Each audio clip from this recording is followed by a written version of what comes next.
ciertos elementos que tenemos en el cuerpo y sometiéndoles a un campo magnético, y el campo magnético a su vez tiene un pulsos de radiofrecuencia que van a alterar esos átomos y nos van a permitir obtener las imágenes.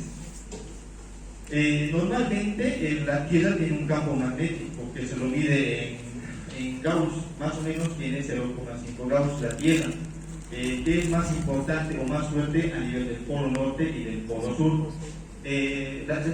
Los equipos de resonancia magnética manejan campos magnéticos muy elevados, por ejemplo de 10.000 o 30.000 Gauss.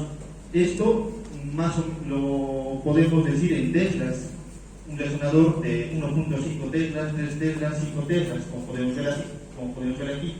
Por ejemplo, el resonador que tenemos en la Caja Nacional de Salud es de 1.5 teslas, es decir, que tiene un campo magnético de más o menos unos 20.000 Gauss, ¿no? De acuerdo a la potencia del campo magnético, las imágenes que vamos a obtener en resonancia magnética van a ser más nítidas, más claras y mejoran el diagnóstico. Ahora, como podemos ver aquí, este es un corte de una resonancia magnética, es un corte sagital a nivel del cráneo. Como podemos ver, la imagen es lo más buena, ¿no? Podemos diferenciar varias estructuras, los núcleos de la base y lo que es la corteza y la sustancia blanca. Esta es una resonancia magnética con un resonador de 5 teslas. Como podemos ver, la imagen es excelente, ¿no? Para cualquier tipo de diagnóstico. Esa es la diferencia. Ahora, en Santa Cruz, la mayoría de los centros que cuentan con resonancia magnética tienen de 1.5 teslas. El único que tiene de 3 teslas es, creo que, el Eurocenter. Ahora, como dijimos anteriormente, la resonancia magnética va a hacer uso, ¿no?, de ciertas moléculas. Por ejemplo, el átomo, ¿no?, que presenta un núcleo, neutrones, protones y electrones. Pero va a utilizar principalmente un átomo que tenga un número impar de protones y que está en abundancia a nivel del cuerpo. Como sabemos, el organismo está formado más o menos de un 60 a un 70% de agua, que aquí el elemento más importante es el hidrógeno, y el hidrógeno tiene esas características, ¿no?, que tiene un único protón en su núcleo y un electrón. Ahora, este átomo tiene dos tipos de movimiento, un movimiento de spin y un movimiento de precesión. El movimiento de spin es igual que la Tierra, gira alrededor de su propio eje, y el movimiento de precesión va a girar alrededor del campo magnético. En la normalidad esto es caótico, ¿no? Como podemos ver aquí, giran en todas direcciones y en diferentes direcciones. Ya, ahora cuando lo sometemos a un campo magnético, lo van a alinear. Como podemos ver aquí, unos van a ir hacia arriba y otros van a ir hacia abajo. Esto igual ayudado con los pulsos de radiofrecuencia que vamos a poner a las moléculas. Estas dos se van a anular, esta y esta se anulan. Esta es la que nos va a servir para obtener las imágenes en resonancia magnética. De acuerdo una vez que ponemos los pulsos de radiofrecuencia y dejamos de estimular a las moléculas, se va a producir la relajación, ¿no? Encontramos un tipo de relajación que es la longitudinal y otra que es la transversal, y ahí vamos a tener dos tipos de imagen, que es una en T1 y una en T2, una secuencia en T1 y una secuencia en T2, que vamos a ver más adelante para qué sirve cada secuencia. Ahora, un resonador, ¿qué elementos tiene? A grueso modo tiene un imán, el imán que va a producir el campo magnético. Luego tenemos los tres gradientes. Este gradiente es el que modifica el campo magnético. Encontramos también el emisor de radiofrecuencia. Este emisor de radiofrecuencia, de acuerdo al tipo de señal que queremos, o el tipo de imagen que queremos, se lo programa, ¿no? Tanto el tiempo, la duración y la intensidad, y tenemos diferentes tipos de imagen. Puede ser de secuencias en T1, en T2 o en FLIR, y las antenas, que son muy importantes para la recepción de ese tipo de relajación. Aquí encontramos un imán. Este imán, cuando entramos a un resonador, cuando ustedes sean internos o cuando ya estén trabajando o cuando estén haciendo la especialidad, este imán nunca se apaga. Es decir, que por ejemplo, si entran en la noche, por más que esté apagado el equipo, este imán sigue presentando esa propiedad, y por lo cual no tienen que acercarse con algún metal, ¿no? Con alguna moneda o con un elemento ferromagnético, o a un paciente igual preguntarle bien si tiene alguna prótesis metálica o tiene algún elemento metálico a nivel del cuerpo, o una prótesis de cadera, por ejemplo. Aunque sea apagado, siempre presenta, ¿no? esa característica. Luego encontramos el gradiente, que está más medial. Eso va a modificar el campo magnético, ¿no? Y los pulsos de radiofrecuencia igual que está más medial, y esto es importante para la estimulación de los átomos, ¿no?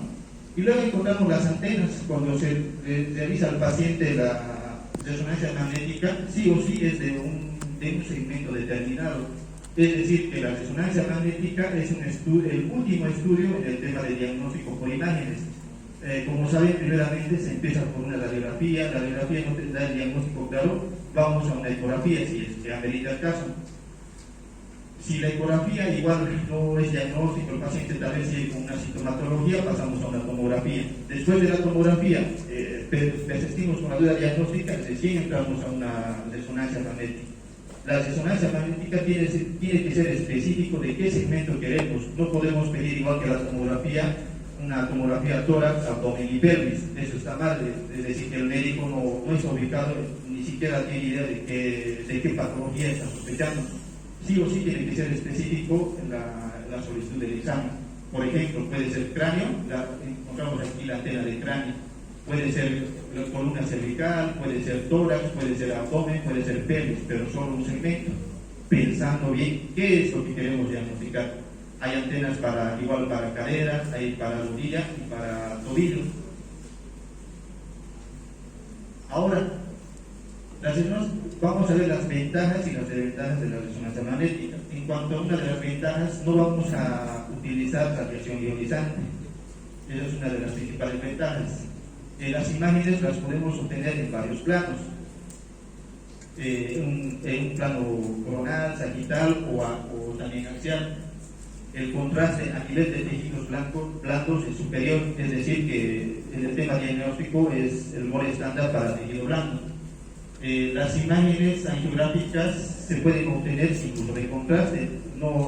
La tomografía sí o sí tienes que poner contraste para ver, por ejemplo, el polígono de Willis a nivel del sistema nervioso central, mientras en resonancia magnética no es necesario. Hay ciertas frecuencias y por las secuencias de radiofrecuencia podemos modificar y obtener, ¿no? Como vamos a ver más adelante. Y caracterización y no solo caracteriza las imágenes, también ponemos un marcador a nivel de una lesión que tenemos, nos puede indicar qué metabolitos tiene. Y visualización de partes activas, ¿no? Ahorita lo vamos a ver eso.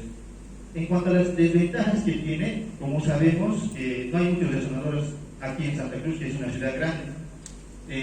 No es accesible, el precio es bastante elevado.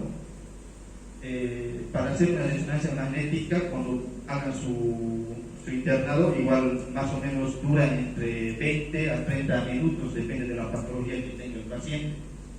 Y están sujetas a artefactos, ¿no? Como lo dije anteriormente, tienen que tener bastante cuidado de que el paciente no tenga algún elemento magnético, ¿no? Dentro como una prótesis o en su bolsillo o algo. Ustedes mismos no tienen que estar, ¿no? Con algún elemento. No está indicado en pacientes que tienen implantes metálicos, ¿no?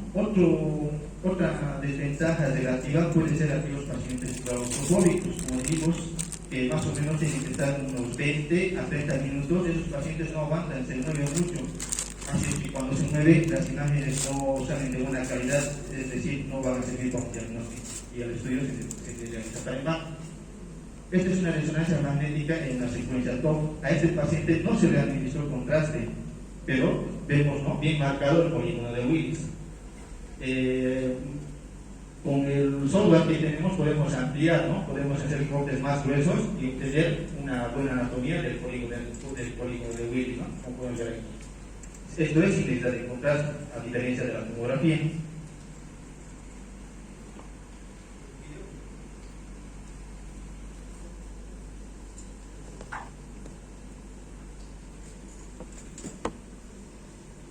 y la creatina. En un lugar específico ponemos el SOI y nos va a sean internos y vayan y su jefe o el jefe de turno o cualquiera que les mande la orden tiene que ir con un diagnóstico presuntivo. Nunca les tienen que mandar así con dolor o cefalea, digamos, que eso no te apunta a nada, ya que te dicen absceso y ya lo puedes hacer esa secuencia que es la espectroscopía. Lo ponemos aquí en el SOI y nos va a aumentar el ácido láctico, es decir, que su sospecha diagnóstico con las imágenes que vamos a obtener ya tenemos un diagnóstico casi certero, ¿no? Ahora, en resonancia magnética no es igual que la tomografía que podemos obtener. En tomografía vemos por ventanas, ¿no? Ventana pulmonar y ventana de partes blandas o ventana ósea, ¿no? Aquí vemos más secuencias. Vemos una secuencia T1, T2, una FLAIR, que luego explicar a continuación, una T2 estrella, una difusión y una T1 con saturación grasa y una T2 con saturación grasa. Ahora, cada una de las secuencias que obtenemos más o menos tarda entre 4, 5, 6 minutos como máximo, y por eso es lo que tarda la resonancia magnética.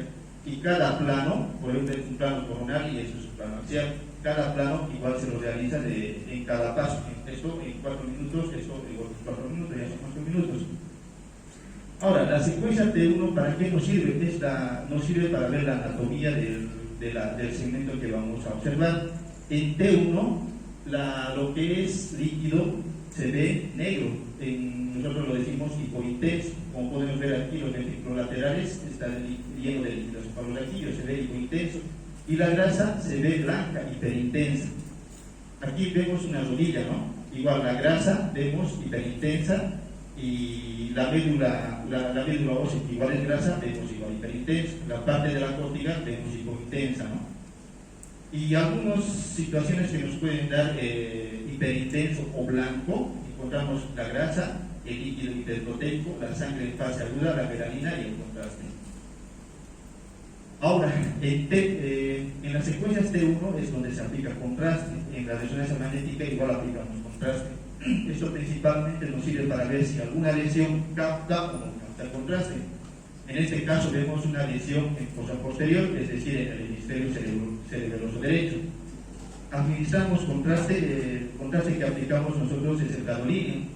Aplicamos contraste y vemos cómo le hace esta lesión, esta masa, ¿no? Esta masa extracial a nivel del hemisferio cerebeloso derecho. Como presenta un hiperrealce, ¿no? O un centro hipointenso. Esto puede ser necrótico, ¿no? Porque no presenta realce.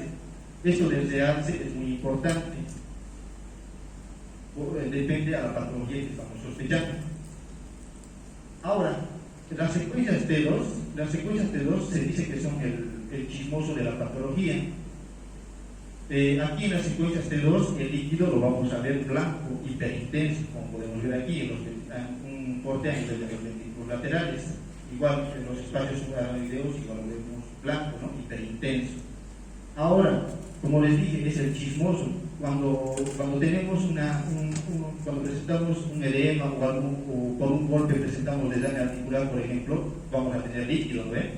Por ejemplo, aquí en una resonancia magnética de rodilla, en una secuencia T2, la grasa igual se ve hiperintensa, pero menos blanca que en la T1. Aquí podemos ver cómo es el chismoso, vemos, ¿no? Aquí encontramos líquido libre, como podemos ver aquí, ¿no? En la bolsa presoturiana, ¿no? Y a nivel interarticular femorotibial. A nivel del cuello igual vemos, ¿no? El líquido cefalorraquídeo que se ve hiperintenso. Ya, ahora en T2 usamos una secuencia que se llama saturación grasa. Esto quiere decir que vamos a saturar la grasa y se va a ver hipointenso. Y lo que no se vuelve hipointenso es líquido, es decir, que va a representar inflamación o va a presentar o se va a manifestar como líquido libre. Esta es una rodilla en un corte axial. Vemos el líquido, ¿no? Toda la grasa está negra, como podemos ver aquí, toda la grasa está negra. ¿Y para qué nos ayuda? Para delimitar mejor el líquido articular, el desgaste articular que tiene por cualquier proceso infeccioso o traumatismo que tenga el paciente. Ahora, aquí encontramos una resonancia magnética de columna, igual es una con saturación grasa. La imagen no está tan clara, pero vemos los cuerpos vertebrales. Este es el cuerpo vertebral y este es otro. Este es un cuerpo vertebral normal.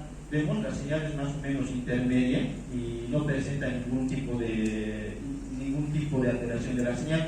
Pero este cuerpo vertebral, como podemos ver, presenta, ¿no?, y una hiperintensidad a nivel del platillo interior, a nivel de L3, ¿no? Esto representa edema de los cuerpos vertebrales. Ahora, aquí encontramos igual una resonancia magnética de columna cervical y vemos, ¿no?, la médula espinal. Esto vemos la médula espinal que está normal, una hipointensidad normal, el líquido cefalorraquídeo blanco, aquí igual. Lo que llama la atención es a este nivel, a nivel más o menos de C2, de C1, presenta, ¿no?, una alteración de la señal, se ve más blanca. ¿Qué dijimos que era lo blanco? Era edema, ¿no? Esto es una mielitis transversa, es una inflamación de la médula espinal. Ahora, las secuencias, hay una secuencia Blair, se denomina así porque es una secuencia de inversión-recuperación, es una inversión de la secuencia T2, es decir, el líquido que era blanco en T2 se va a ver negro, hiperintenso, el líquido normal, pero el líquido patológico se va a ver blanco, hiperintenso. Como podemos ver aquí, una secuencia T2, ¿por qué? Porque el líquido cefalorraquídeo es blanco.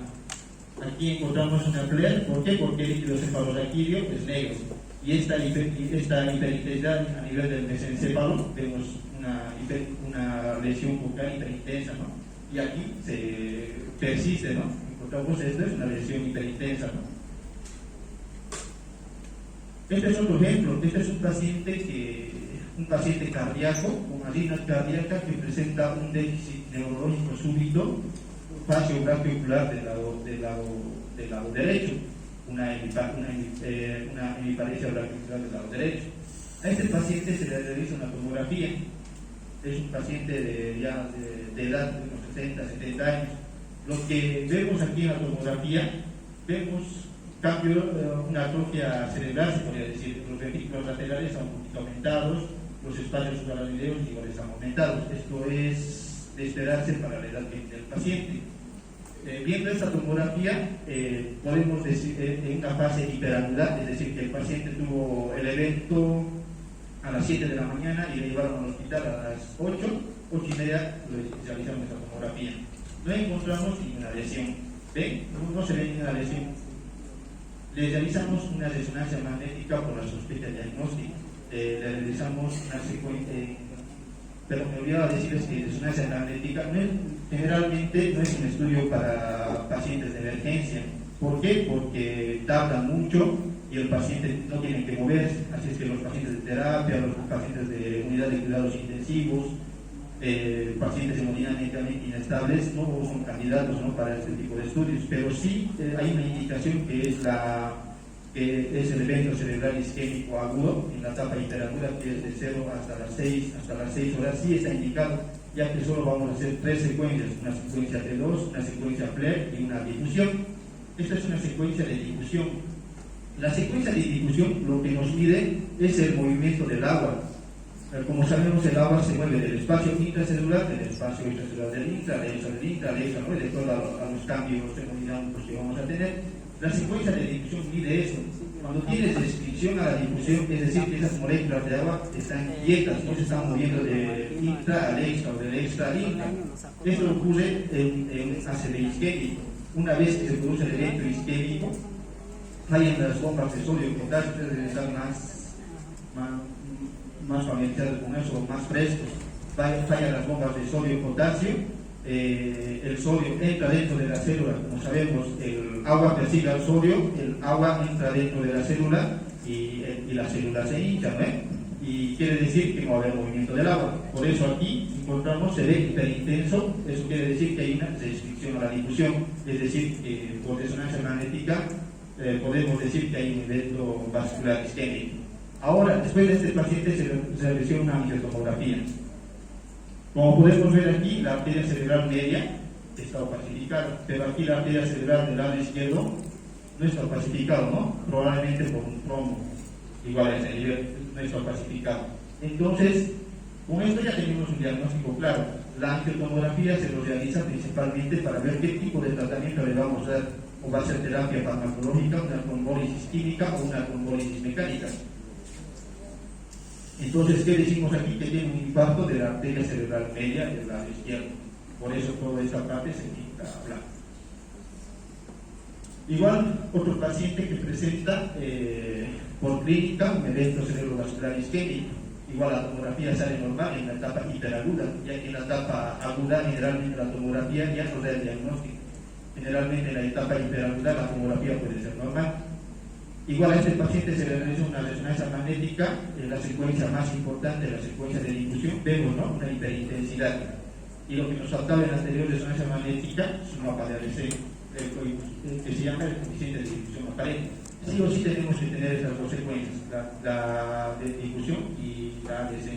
Si aquí está hiperintenso y aquí está hipointenso, estamos frente a un evento cerebrovascular isquémico, ¿no?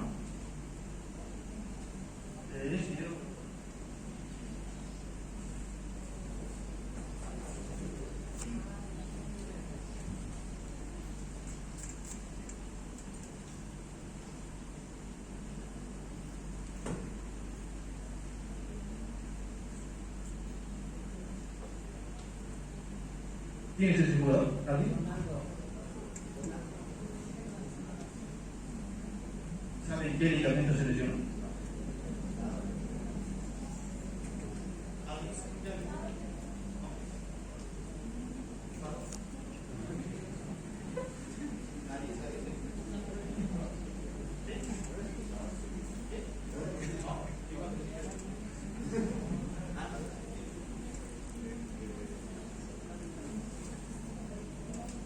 Al principio del video se ve, ¿no?, el ligamento rotuliano que se produce una lesión con una disección completa.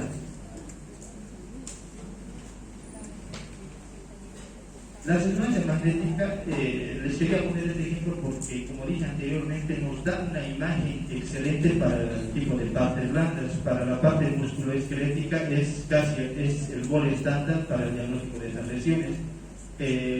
La mayoría de los deportistas de élite o cualquier persona, cuando sospechamos una lesión tanto muscular o de los ligamentos o de los tendones, si la ecografía no es diagnóstica, con la resonancia magnética sí o sí tenemos que hacer el diagnóstico, ya que nos da excelentes imágenes para valorar.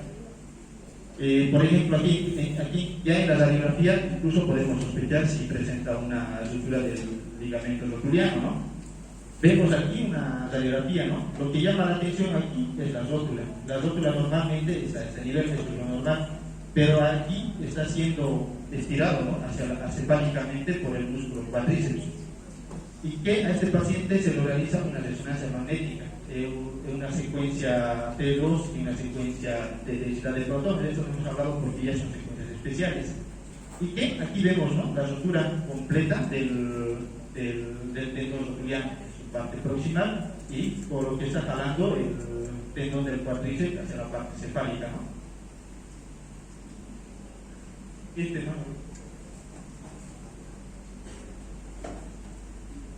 ¿Qué jugadores?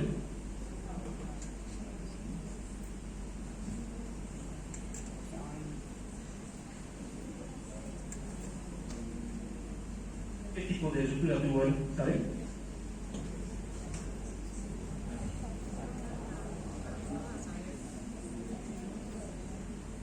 El ligamento que más frecuente se lesiona en deportistas o igual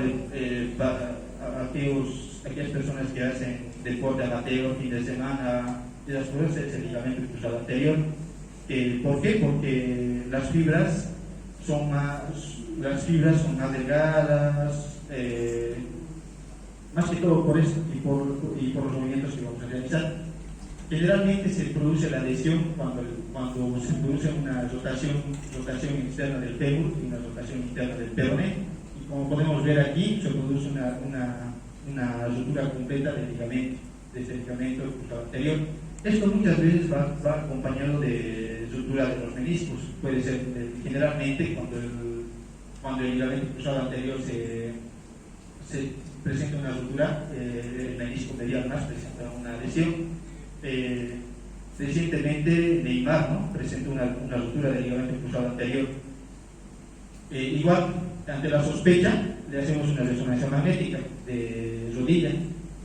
Más que todo les puse estos planos, se puede hacer en el plano axial, en el plano coronal y en el plano sagital. Estos son planos sagitales porque aquí se ve mucho mejor la parte anatómica.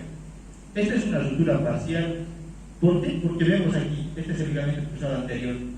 Vemos aquí, esto es la señal normal del ligamento cruzado anterior. Pero vemos aquí que hay un ligero aumento de la intensidad, ¿no? Como les dije anteriormente, el edema, todas esas cosas se ve blanco, hiperintenso. Igual, aquí intensidad de protones es un poquito más difuso, ¿no?, la hiperintensidad que tiene. Pero ¿qué dijimos que nos ayuda más al diagnóstico? Es la saturación grasa.